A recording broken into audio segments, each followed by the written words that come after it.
दादू जे इलाइक़े थरड़ी मोहब्बत में मासूम नीगर जे बेदर्दी सां क़त्ल वारे वाक़े इलाइक़े में ॾुख ख़ौफ़ ऐं कावड़ जी लहर पैदा करे छॾी आहे। वाक़े जी FIR, फरियादी जे बयान ऐं पुलिस जे मौक़िफ़ मूजिब ही केस हाणे जांच जे अहम मरहले में दाख़िल थी चुको आहे। ॻोठ माणकाणी में 6 खां 7 वरहनि जे मासूम नीगर शाहजहां जे क़त्ल जी FIR तक़रीबन 2 हफ़्तनि बाद दाख़िल कई हुई आहे, जंहिंमें छिड़काईंदड़ इंकिशाफ साम्हूं आया आहिनि। फरियादी मूजिब 10 जुलाई ते मंझंदि जो तक़रीबन 2 वॻे शाहजहां मस्जिद भरिसां मौजूदु हो, जिते मुबैना तौर राशिद चांडियो, गुल चांडियो ऐं आफ़ाक़ चांडियो खेसि पकड़े तशद्दुद जो निशानो बणायो।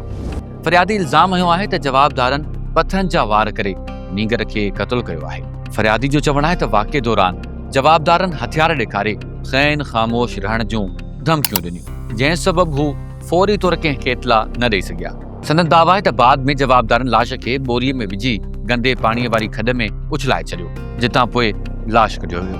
FIR मूजिब फरियादियुनि जो चवणु आहे त कारहि जी तकरार तां धुरनि विच में तकरार हलंदड़ हो। फरियादी जी दावा आहे त जवाबदार धुर अॻु में बि खेनि धमकियूं ॾींदे चई रही हुई त सबक़ सेखारींदासीं।